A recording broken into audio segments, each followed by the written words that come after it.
Podcast. Build a Big Podcast, the marketing podcast for podcasters. You are in the right place. If you want to know how to grow your podcast, make a podcast people care about, make money with your podcast, spread a message, build authority. Those are the kind of things that I talk about here. This episode, it's a little bit different. This is the second one in a row I've done this way. I'm going to call it the Messy Desk series because that's where I am. Kind of a takeoff on the Tiny Desk series. You might be familiar with that with NPR. They'll bring a bunch of musicians into the NPR offices, not in a recording studio, but literally in the business offices. And they'll set them up next to the printer, the copy machine, the typewriter, whatever they got in there, and these musicians will perform. So that's what I'm doing. I plugged a mic in to my office computer. I've been on the Big Podcast community forum. I'll talk more about that in a second. And I saw something from Gabriel Suarez. I'm going to read this to you. I thought this was worthy of a Messy Desk episode. I've been working with these guys in the podcast Jumpstart program, and I've talked about that on past episodes. It's getting your podcast back on track, which is basically small tweaks that you can do to your podcast that will get you bigger results. I call it small hinges, big doors. And one of the things that I kick off with, I was asking these guys, I said, what do you want from your podcast? And Gabriel says this. He says, what I want from producing my podcast is improvement of my professional skill set. Podcasting has many skills that can be useful in my future career as a public historian. I'm in graduate school right now. The biggest skill I need to improve is my communication skills. In the long term, I see podcasting as a potential avenue to build my professional authority in the history topics I share. I love this because it is very easy, I think, for us to fall into the trap with podcasting, especially with new podcasts, thinking that success is download numbers or thinking that success is direct money from that podcast, maybe advertising from that podcast. Maybe it's t-shirt sales that you've got from ads you're putting on your podcast. Maybe it's consulting clients, whatever. But there are a lot of secondary things that you're going to get from a podcast. And he's talking about professional skill set. Communication is one of those things, being able to communicate an idea.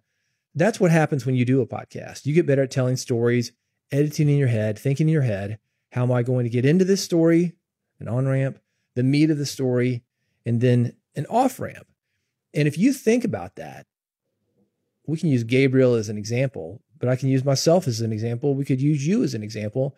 There are a million things that we do during the day where this would come in handy. Maybe you've been on a group call, Zoom call, webinar, something like that, where you're asked to speak. You want to get in, you want to get out, not sound like a rambling idiot. Well, your podcast is going to help you do that. Again, the on-ramp, getting to the point, and then getting out of there. Basically a 3-act structure.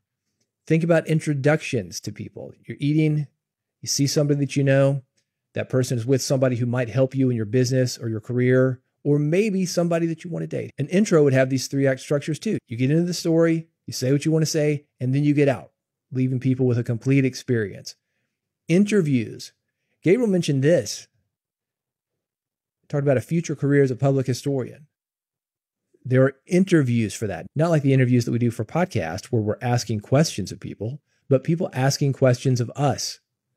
Why do you want to work here? Why should we hire you? Why are you a good fit? My guess is that he already had to do this, graduate school. If not an in-person interview, an interview via paper, something he's written. Same deal with being able to tell stories and edit yourself.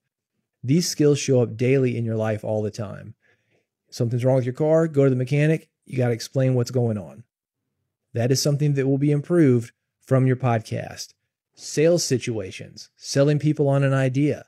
When I asked my wife to marry me, what was I doing? Selling her on the idea. Hey, I want to get married to you. Here's why I think this is a good idea. I put a little emphasis on it, man.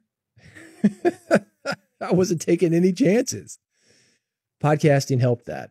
True story. When I asked her to marry me, right now, I've got a 3x3 square, kind of like a Post-it note in front of me. I've got my notes for this episode. I more or less had a 3x3 square when I asked my wife to marry me. It had bullet points on it. And it worked. It worked. Can I credit podcasting? Yeah, maybe. The point is, I think this is a great reason for anybody to get into podcasting. If you want to be a better communicator, if you want more out of the situations that you are in, even if nobody listens to your podcast, even if you don't know what you want to podcast about or you're not sure, you want to explore ideas, you want to get clear on them for a book you're writing or other projects that you're working on, a podcast can help you do these things. So if you're considering podcasting, you might want to jump in. I don't want to use this episode to sell you on podcasting. My guess is that you're already sold on it. You already know what it can do for you. This episode is really to tag on to what it can do for you isn't just that direct money.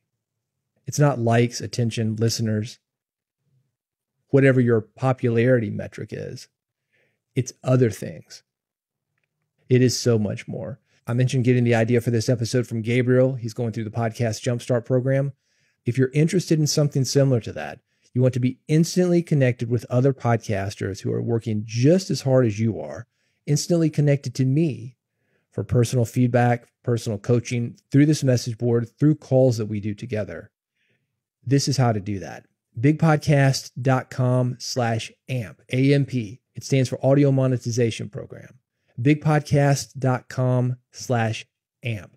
This is a brand new program that I put together.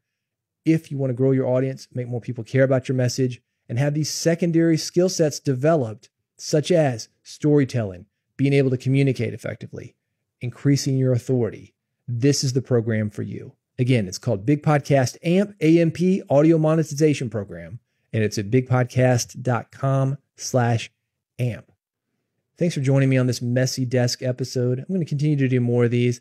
Just me going through some advice that I hope helps you with your podcast. And beyond that, whatever you want to do your podcast for, your career, your communication, your increased authority, money, reputation. If you want to make sure that you don't miss one, here's how to subscribe. bigpodcast.com/subscribe. Some people call it follow now. URL is still the same. bigpodcast.com/subscribe. Go there now. I've got 3 buttons for you, one for iPhone, one for Android. I've got an old-fashioned RSS feed. I've also got a QR code that you can scan. However you do it, I'm going to get you connected on Build a Big Podcast. You'll never miss an episode. bigpodcast.com/subscribe hooks you up. I've got more from this series and other episodes coming. Do that now before you forget, bigpodcast.com/subscribe, and I'll see you on the next episode of Build a Big Podcast.